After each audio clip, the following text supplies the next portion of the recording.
Hi, we're at Frieze Art Fair 2009. I'm J.J. Charlesworth. This is Oliver Basciano. We're from ArtReview. We're going to be having a look at the frieze projects at the fair this year. These are the commissioned pieces by invited artists dotted around the fair. We're going to be taking a look at a couple each and talking to some of the artists involved. We were going to talk about what was going to be one of the most prominent projects of the fair, which is Monika Sosnowska's Untitled, which should be here. But unfortunately, it's not been realised. It's gone. Or it was here. It was here on Tuesday night before the fair opened. It was a large-scale model of the Palace of Culture in Warsaw that was literally kind of fabricated to crash into the very side of the tent, which is behind us. Unfortunately, photos were sent back to the artist.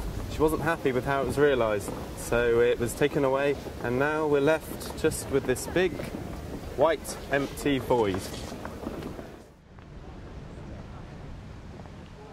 My project is called Copy Stand, an autonomous manufacturing zone, and I've essentially created a space in which artworks found within the Frieze Art Fair are being handmade in our production area, and once they're finished, they're being displayed in the gallery space and then sold at incredibly reduced rates.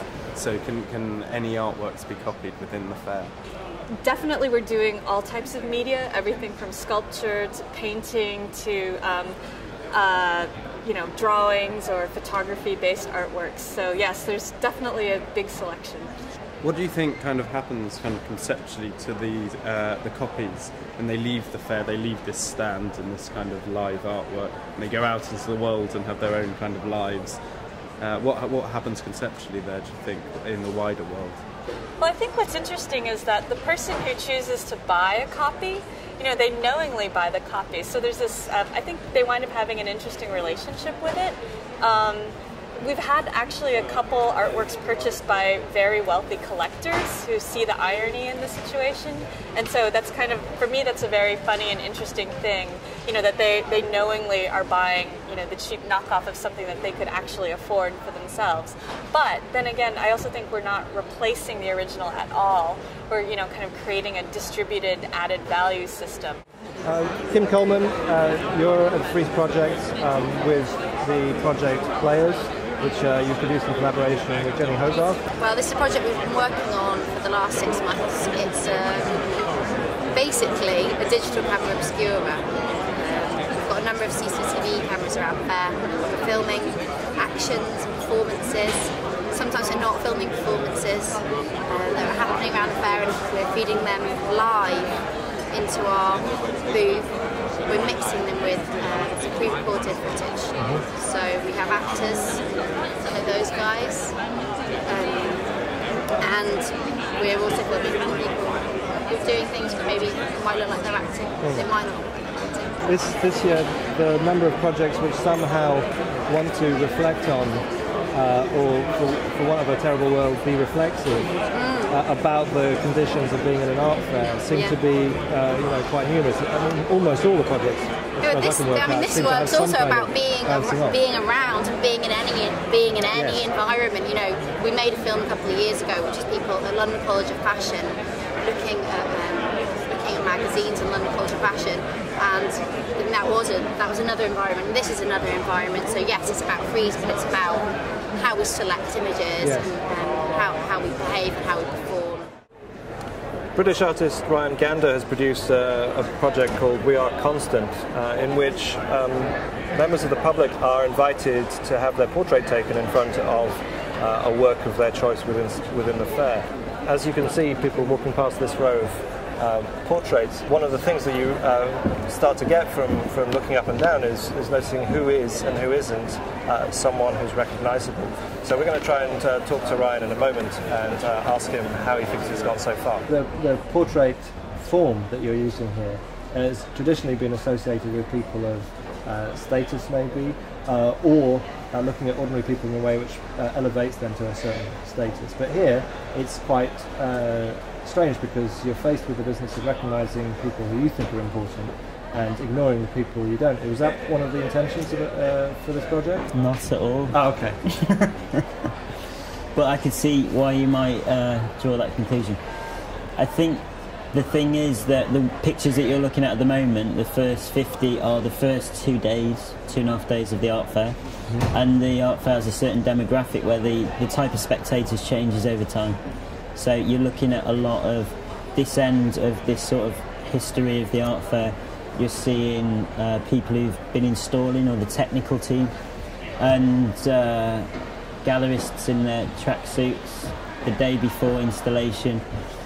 And then you start to see collectors, art professionals, curators, gallerists in their silk shirts. But then as we get down this end towards these days, you get to see true spectators that aren't related to the fair. They're here to look at art, to be a spectator. They're documentary photographs, and they're documenting something physical. And the physical thing that you can see in them all is that there's a certain gaze. There's one here where the spectator's eyes are looking up. You wouldn't have your portrait taken looking up, and most of them are looking up or down or over the shoulder of the photographer. So I think that is the key into the work. And then for those that are interested, you'd read the title plaque, which is always the second port of call, which is the name of the spectator, and then it becomes obvious that they're looking at artworks, and that it's an artwork that they've chosen to spectate. So also partly a sort of semi-scientific experiment in working out what it's like to look at a work of art and what one looks like when one does it. Well, I'm surprised, to be honest. I didn't know what people look like when they looked at works of art, because it's a really private moment, isn't it? But have you discovered anything, or is this a complete red herring of empirical I think that it's experimentation? that it's very private. I mean, you can see that. Yeah, it's kind of a personal moment, isn't it? Nicholas Sirota looks really, really serious. I think he looks at art like that all the time. Yeah. I don't know. No comment. I can't comment on individuals, that wouldn't be fair. So tell me about the project here in the shop. The project is the first ever Franz Kafka book signing. We're using the reprint of the 1925 first edition of the Trial. It's being signed using auto pen technology, which is an old patent originally used by politicians to sign documents while they were abroad. Should I sign one?